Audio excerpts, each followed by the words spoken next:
할렐루야. 이곳에 오신 여러분들을 주의 축복과 환영합니다. 오늘 날마다 시작하는 감격이라는 제목으로 이렇게 말씀을 나누기 원합니다. 여러분 무당을 만나보셨어요? 만나보시면 안 되는데 여러분 무당 만나보셨는지 잘 모르겠지만 무당을 만나면 보자마자 처음으로 하는 한마디가 있대요. 첫인상을 보자마자 딱 이 한마디 한다고 합니다. 혹시 들어보신 분 계십니까? 아시겠죠? 무당을 처음 만나면 무슨 말을 하냐면 얼마나 어이가 없으면 이런 말을 한대요. 얼마나 어이가 없으면 앞에 앉자마자 얼마나 어이가 없어서 답을 알고 싶어서 여기 왔느냐라고 그 첫마디를 한다고 합니다. 근데 이미 벌써 스스로 답을 아는데 여기 왜 왔냐라는 거예요. 여기 와서 안 되는 거 알면서도 왜 찾아왔는가라고 그렇게 질문을 한다고 합니다. 들어보신 분 없은 줄로 믿습니다. 그러니까 사람은 다 안다는 거예요. 모를 리가 없다라는 거예요. 내 삶에 대해서. 이것이 옳은 일인지 이것이 틀린 일인지 이미 내가 다 알고 있는데 지금 앞으로 또 내가 어떤 선택을 해야 할지 그 모든 것들이 궁금하니까 궁금해서 찾아가서 뭐 하고 싶은 거예요? 설득당하고 싶은 거예요. 이렇게 살면 된다고. 내일부터 왼쪽으로는 가지 말라고 이런 식으로 오른쪽으로만 가라고 이렇게. 그렇게 설득당하고 싶은 거죠. 여러분 우리 안에도 이런 마음 있지 않으세요? 설득당하고 싶은 마음. 근데 여러분 이 마음은요 절대 성경적이지 않다라는 겁니다. 오늘 본문에 언약궤 사건 이후에 무려 20년이라는 시간이 흘렀습니다. 저희가 읽은 본문 6장과 7장 그 사이는 시간의 흐름이 굉장히 크다고 보시면 돼요. 6장과 7장 사이에는 20년이라는 시간이 있었다라는 거예요. 이스라엘은 긴 세월 동안 무엇이 옳은 일인지 알면서도 그렇게 살지 않았다라는 것을 우리가 오늘 본문에서 찾아보게 됩니다. 선지자 사무엘이 온 이스라엘 백성을 미스바로 불러 모읍니다. 그리고 회개운동을 할 것을 강력하게 권명하는 내용이 오늘 저희가 읽은 본문의 전체 내용입니다. 여러분 그런데 1절을 잠깐 보시면 1절에 언약궤를 산에 두었다라고 얘기합니다. 여호와의 궤를 옮겨 산에 사는 아비나답의 집에라고 되어 있어요. 언약궤를 산에 두어 지켰다. 이 말은 무슨 뜻이냐면 더 이상 이 말씀 언약궤를 잃어버리지 않겠다라는 의지가 있는 거예요. 동시에 하나님과 자기 백성 이 관계가 변화되지 않고 지키고자 하는 의도가 있다라는 것을 1절에서 설명을 합니다. 그런데 2절을 보시면 특이한 표현이 있습니다. 거기 보시면 궤가 기약 여름에 들어간 날부터 몇 년이에요? 20년 동안 오래 있은지라. 자, 20년 동안 오래 있었다. 20년 동안 무슨 일이 있었는지 성경은 우리에게 말하지 않아요. 우리가 알 수가 없어요. 그런데 20년이라는 연수가 표기되어 있어요. 왜 표기되어 있을까요? 그 단서가 3절에 사무엘이 언급한 말 속에 들어가 있는 거예요. 그들의 언약인 주님과 함께 살아가도 충분히 하나님을 존중하지 않고 20년 동안 외국의 신들과 여신을 숭배하였기 때문에 20년이라는 숫자가 거기 있는 것이죠. 그러니까 지난 20년은 어떤 시간이었냐면 회복의 발버둥 치는 시기였다라고 보시면 됩니다. 언약궤를 빼앗겼을 때와 그것이 돌아왔을 때에도 여전히 이들은 똑같이 자기의 소견대로 행하던 이스라엘 사람들이었다라는 것이죠. 예수를 믿어도 바뀌지 않는 성품, 여전히 내려놓지 못하는 나만의 기준, 무엇이 옳고 틀린지 모르는 무분별한 삶의 습관이 계속해서 남아 있었다라는 것이죠. 여러분 그래서 이들이요 어떤 마음을 가지고 있었는가 2절 마지막에 여호와를 사모하니라 라고 되어 있는데요. 이 사모하니라라는 히브리어는 나하인데요. 뜻이 애통하다예요. 이스라엘 백성이 하나님을 애통했다라고 하고 있어요. 이게 무슨 뜻일까요?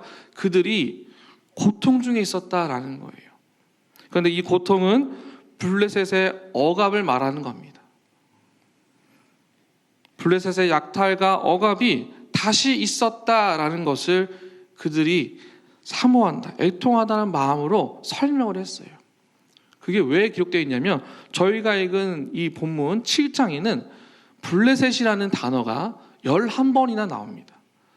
블레셋이라는 단어가 11병이 기록된 만큼 이스라엘과 굉장히 뗄래야 뗄 수 없는 관계였다라는 것이죠.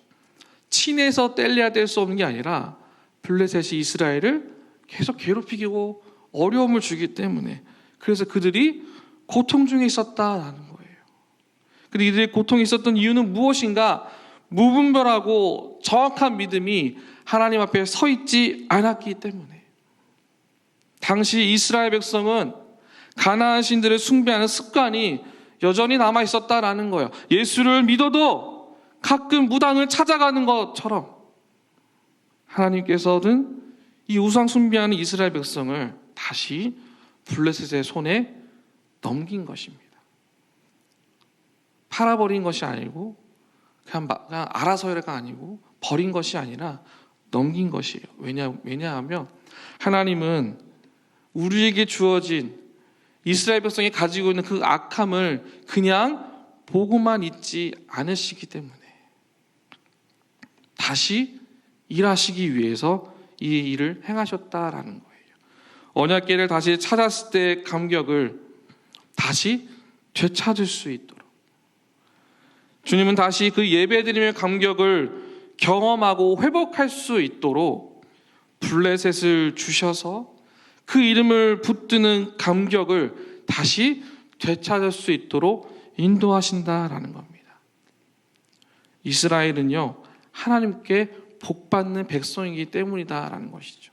사랑하는 성도 여러분, 저와 여러분에게도 주님은 동일한 감격을 이 아침에 허락하실 줄로 믿습니다.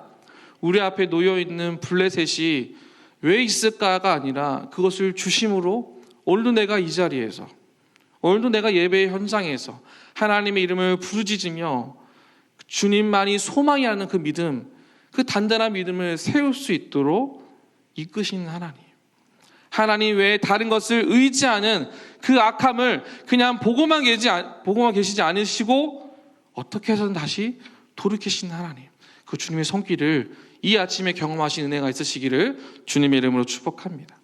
자, 그렇다면 이스라엘에겐 지금 이제 목표가 생겼습니다. 무슨 목표일까요? 다시금 회복을 해야 돼요. 다시금 돌이켜야 돼요. 자, 목표가 생겼습니다. 그럼 이제 뭐가 필요할까요? 방법이 있어야겠죠. 방법. 그 방법이 어디 나와 있냐면 저희가 읽는 본문 3절에 있습니다. 함께 같이 3절을 같이 읽도록 하겠습니다. 같이 읽겠습니다. 시작. 사무엘이 이스라엘 온 족속에게 말하여 이르되 만일 너희가 전심으로 여호와께 돌아오려거든 이방 신들과 아스다롯을 너희 중에서 제거하고 너희 마음을 여호와께로 향하여 그만을 섬기라. 그리하면 너희를 블레셋 사람의 손에서 건져내시리라. 아멘. 여기 중간 구절을 보시면 제거하고라는 이 히브리어가 있습니다. 이 히브리어는 하시레오인데요. 어떤 뜻을 가지고 있냐면 길에서 벗어나는 거예요. 여러분 걸어가실 때 인도로 걸어가셔야지 도로로 돌아가시면 큰일 나죠? 아닌가요? 인도로 가셔야 돼요. 길을 벗어나시면 안 돼요. 그래서 길에서 벗어나다는 뜻이 있고 또 하나는 방향을 바꾸다라는 뜻이 있습니다. 여러분 우리가 운전을 하다 보면 잘못된 길로 들어갈 수가 있습니다. 그러면 어떻게 해야 돼요? 계속 그 길로 가실 건가요? 아니죠. 다시 나오셔야죠.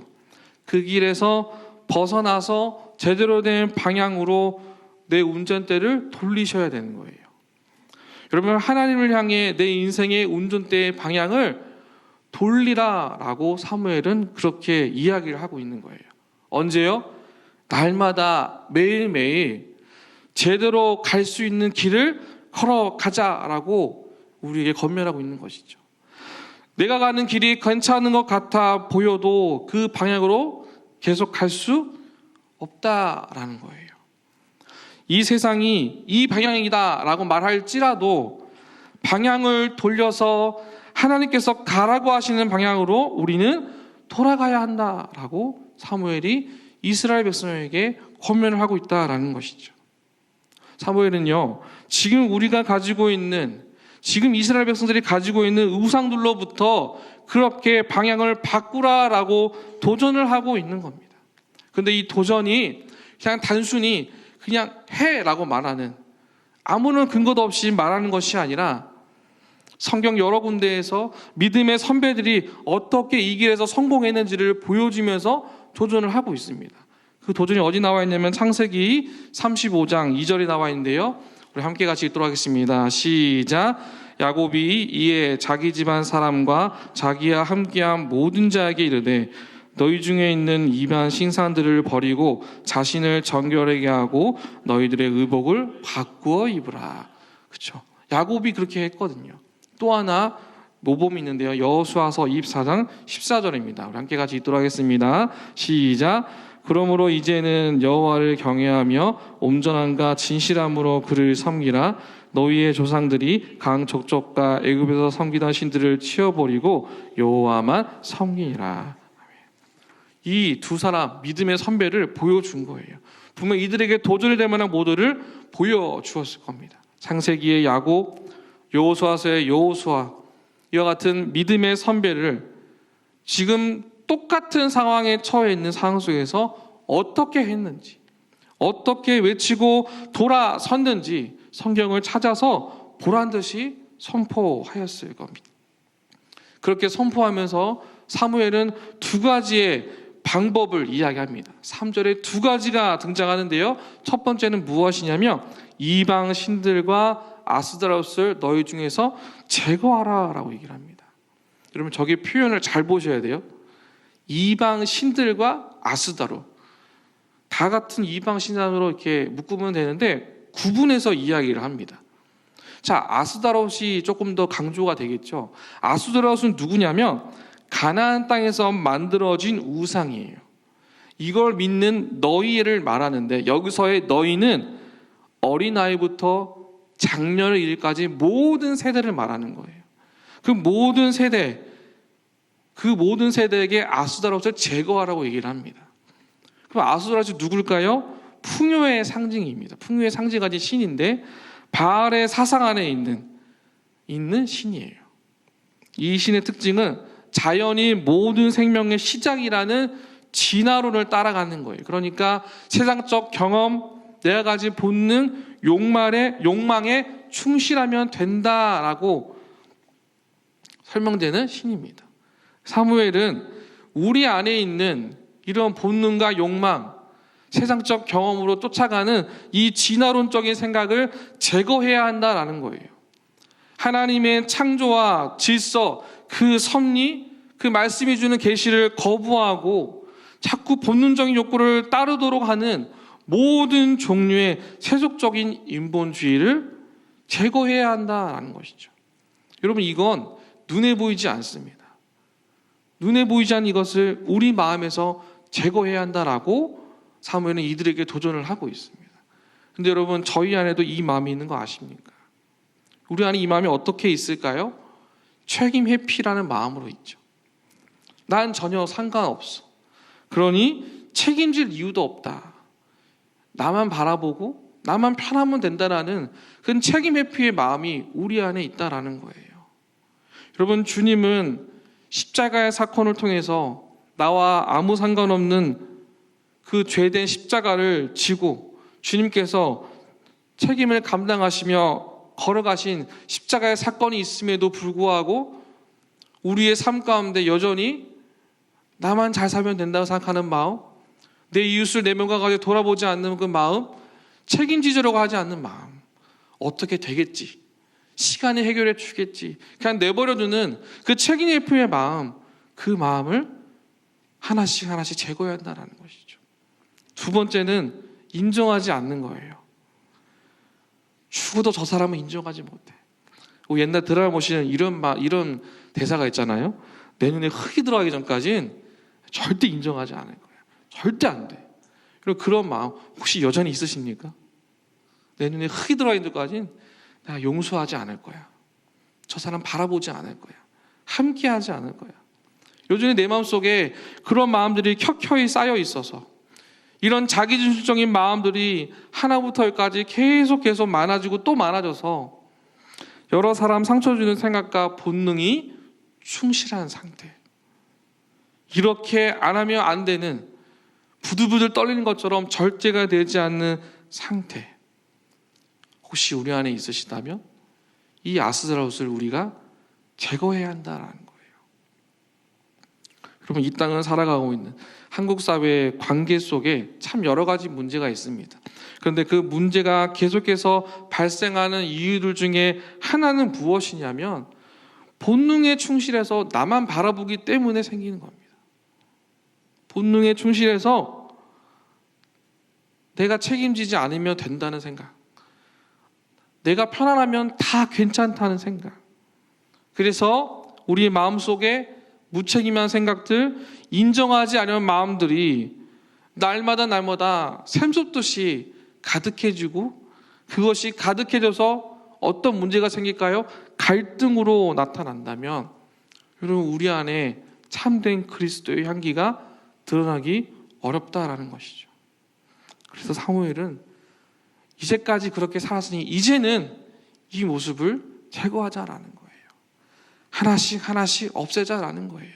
말로만 하는 것이 아니라 삶의 현장에서, 사람들과의 관계 속에서, 내가 하는 말 한마디에서, 내가 생각하는 그 생각 속에서 이걸 하나씩 내려올 수 있다라고 성경에 등장한 믿음의 선배들을 보여주면서 이야기를 하고 있다라는 것이죠. 사랑하는 성도 여러분, 우리가 속한 교회는 겉사람보다 속사람을 강조합니다. 속사람이 더 건강해야 돼요. 내면의 경건과 내면의 교제가 중요한 곳이 바로 예수 그리스도를 믿는 믿음의 공동체 교회입니다. 그래서 우리는 이 속사람에 대해서 날마다 고민하시고 깨어 기도하며 하나님의 은혜 가운데 서 계셔야 합니다. 하나님의 관심은요, 우리 안에 있습니다. 주님이 주신 말씀과 기도의 시간을 통해 저와 여러분이 오늘 하루 주님 이름 부르며 나아가는 이 시간이 감격의 시간이 되기를 주님은 관심 있게 바라보고 계시거든요. 그냥 지나가는 수요 아침 예배가 아니라 하나님의 말씀 앞에 감격하여서 오늘 하루가 승리로 걸어가는 그것에 더 주님은 집중하시고 원하시거든요. 그래서입니다. 그래서 주님은 오늘도 우리의 마음속에 숨어있는, 깊은 곳에 숨어있는 이 아스다롯을 제거하기를 원하십니다. 하나님의 창조의 질서를 외면하게 만드는 변질된 욕구, 그럼 인간적인 마음, 그것이 말과 생각으로 드러나게 만드는 이 모든 것들을 주님은 하나씩 제거하기를 원하신다라는 것이죠. 그 안에 정체되어 있는 것이 아니라 이제 깨어서 나올 수 있는 은혜, 이 은혜의 축복이 저와 여러분과 함께 하시기를 간절히 소망합니다.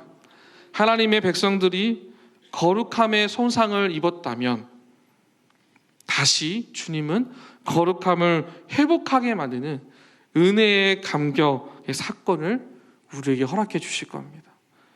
그럼 그때에 더 관심 있게 우리의 삶을 돌아보게 만드시는 주님을 바라보는 은혜가 있으시기를 주의 이름으로 축복합니다. 두 번째는 무엇이냐면요, 너희 마음을 여호와 하나님께로 향하라라는 거예요. 여호와께로 향하기 위해선 우리의 마음이 숙청되어야 돼요. 숙청은 뭐냐면 흔적을 없애는 겁니다. 끊어내는 거예요. 사무엘은요, 이걸 이야기할 때, 선포할 때 자기 앞에 있는 모여있는 사람들에게만 도전한 것이 아니에요. 모든 세대들에게 도전을 한 겁니다. 여러분, 더운 날 시원한 물만한 게 없습니다. 그러시죠? 갈등이 생기면 물을 마시고 싶으실 거예요. 그런데 내가 마시는 물이 보이기에는 깨끗한데 내가 물을 마셨더니 이 물에서 물 비린내라든지 전혀 내가 예상하지 못한 냄새가 난다고 하면 여러분, 그래도 계속 마실 수 있으실까요? 안 마실 거잖아요. 바로 얘기하셔서 물을 바꿔달라고 하시겠죠. 여러분, 물이 어떠해야 돼요? 완전해야지 마실 수 있잖아요.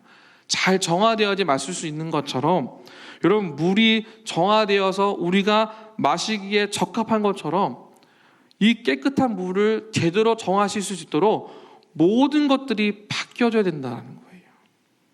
적당히 깨끗함을 만드는 것이 아니라 모두가 다 바뀌어야 된다는 것이죠. 여기서의 모두는 물이 아니라 어린아이부터 장년을 이르기까지 다 바뀌어야 된다라고 사무엘은 도전을 하고 있는 겁니다. 엄마, 아빠, 할아버지, 할머니가 바뀌셔야 된다는 거예요. 너만 잘하면 돼. 나는 괜찮아. 그러시면 안 된다는 거예요. 다 바뀌어야 된다는 거예요. 이 일에 최선을 기울여야 된다는 거예요. 여지를 주어서는 안 된다라는 거예요.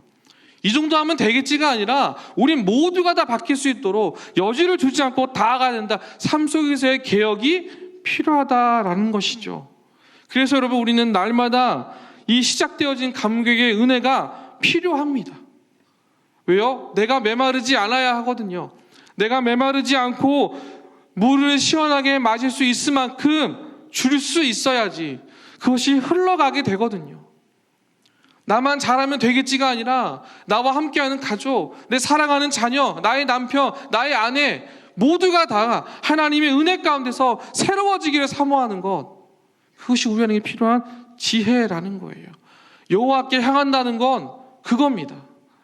나만 열심히 믿어서 우리 가족이 어떻게 잘 되겠지가 아니라 다 함께 하나님 앞에 서 있는 것, 시원한 물처럼 마실 수 있는 그 놀라운 축복의 은혜를 우리 모두가 다 경험해야 한다라는 것이죠. 여러분, 혹시 하나님을 향한 감격 잃어버리셨습니까? 혹시 나는 잘하고 있다고 생각하시면서 이 소개가 언제쯤 끝나면 좋을까라고 고민하고 있진 않으십니까? 혹시 이 자리에서 오늘 점심 뭐 먹지라고 고민하고 있진 않으십니까? 여러분, 내 생각보다 더 크신 하나님, 그 주님을 이 아침에 묵상하시면서 우리를 다시 새롭게 정화시키시고 우리의 방향을 바꾸어 출발하게 하시는 그 하나님, 그 하나님의 손을 붙잡고 걸어가는 우리 모두가 되시길 간절히 소망합니다. 말씀을 맺겠습니다. 여러분, 오늘 설교의 제목이 뭔지 아시나요? 뭐예요? 날마다 가가는, 약간 제목을 여쭤보시면 이렇게 한번 주보를 보시더라고요. 여러분, 거기에 감격이라는 표현이 보이시죠? 이 감격이라는 표현이 사전적 의미로 보니까 두 가지 뜻이 있는데, 첫 번째는 마음속 깊이 느껴 뭉클한 감정이 일어난다는 뜻이 있고요. 두 번째는 무엇에 대해 매우 고맙게 느낀다라는 뜻이 있어요. 여러분, 하나님은 오늘도 저와 여러분의 각자의 인생길 가운데 놓여 있는 문제의 장소를 통과하고 지나가게 만드실 거예요. 근데 여러분, 그때마다 우리 마음속에 무엇이 있어야 하냐면은 마음속 깊이 뭉클한 그 감정, 누가 주시는? 하나님이 주시는 그 뭉클한 감정이 필요하다라는 거예요. 그냥 메마르게 내 앞에 있는 문제를 마주하는 것이 아니라 뭉클한 감정 속에서 하나님이 어떻게 일하실 것인가, 그래서 기대하는 마음으로 나아가는 것, 주님과의 올바른 관계를 맺은 토라가 약속하는 여러 가지 혜택 중에 하나가 무엇이냐면 내 마음에서부터 정한 원수들을 뭉클한 마음으로 이기는 겁니다. 사랑하는 성도 여러분, 살아계신 하나님 여전히 믿고 계십니까? 그 주님을 의지하고 계십니까? 그러시다면 이 아침에 다시 그 주님이 주신 은혜의 감격을 사모하심으로 내 안에 있는 미움, 다툼, 원망, 우월의식, 이것을 이기는 은혜가 있으시기를 주의 이름으로 축복합니다. 하나님께서 이기게 하실 것입니다. 7장 4절에 이에 이스라엘 자손이 바알들과 아스도라스를 제거하고 여호와만을 섬기니라. 우리에게도 이와 같은 여호와만을 섬김으로, 이것을 다짐함으로 모든 것을 제거하고 뭉클한 은혜의 감정을 가지고 이 아침을 시작하는, 하나님을 향하여 전진하는 은혜가 있으시기를 주님의 이름으로 축복합니다.